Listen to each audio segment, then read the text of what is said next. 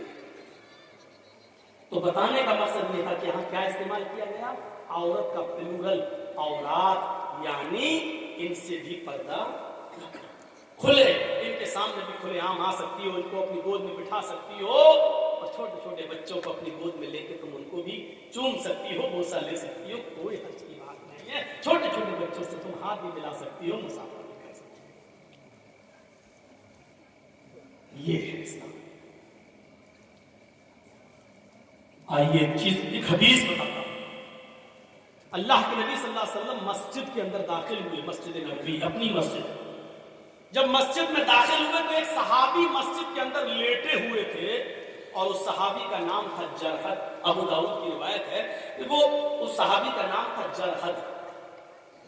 تو مسجد کے اندر لیٹے ہوئے تھے اور ان کی لنگی گھٹنے سے اوپر آ گئی تھی، یہ یہاں، یعنی یہ حصہ کھل گیا تھا۔ ران، ران ہی بولتے ہیں نا آپ یہاں، اس کو ران بولتے ہیں۔ یہ حصہ کھل گیا تھا۔ کبھی کبھی پوچھنا پڑتا ہے، پتہ نہیں ہم ران کہہ رہے اور آپ سمجھ ہی نہ پائیں، تو گھٹنے سے اوپر کا حصہ ہے یہ ران کھل گیا، سوتا مرتا برابر، اور ران کھل گئی۔ اللہ کے نبی جب داخل ہوئے تو آپ کی نظر اس ران پہ پڑ گئی، اور نگاہ نیچی کر لی۔ سوچئے ران، ہم کیا کیا پہن کے نہاتے ہیں، کیا پہن کے ہم کھیلتے ہیں، کیا پہن کے ہم ٹرینوں میں سفر کر رہے ہیں۔ آج بہت سے لوگوں کو دیکھو اتنا انڈر ویئر پہنا، ٹرین میں بھی سفر کر رہے ہیں۔ آج اتنا پہن کے لوگ کرکٹ بھی کھیل رہے ہیں۔ ارے مرد تو مرد اتنا کپڑا عورتیں بھی پہن کے کھیلتی ہیں۔ اولمپک دیکھ لو، ٹینس دیکھ لو، اب نام نہیں لوں گا میں، ضروری نہیں سب کا نام لیا جائے، اور نام لینے کی ضرورت کیا ہے؟ اسلام تو علی اعلان ایک حکم نافذ کرتا ہے، وہ کسی کے اوپر بھی جا سکتا ہے۔ تو اس صحابی کی جب ران کھل گئی تو اللہ کے نبی صلی اللہ علیہ وسلم نے ان کو آواز دے کے اٹھایا، جرحد جرحد جرحد۔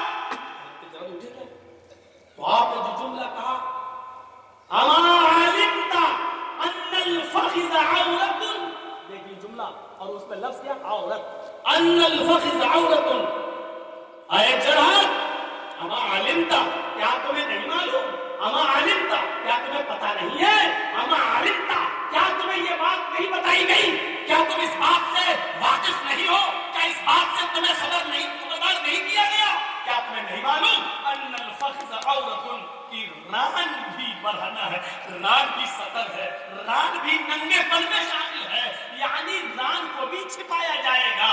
ان الفخذ عورت، یہ ران بھی چھپانے کی چیز ہے، سطر ہے۔ اب سوال یہ پیدا ہوتا ہے، گھٹنے سے اوپر کا حصہ کھل جائے تو وضو ٹوٹتا ہے یا نہیں ٹوٹتا ہے؟ یہ ایک غلط مسئلہ ہے۔ ران کھل جانے سے یا گھٹنے کا اوپر کا حصہ کھل جانے سے وضو نہیں ٹوٹتا، یہ بات یاد رکھیے۔ بہت سے لوگ ران کھل گیا، لنگی اوپر ہو گیا، وہ وضو کر، میں تیرے باپ کے ہاتھ میں کہاں سے آیا؟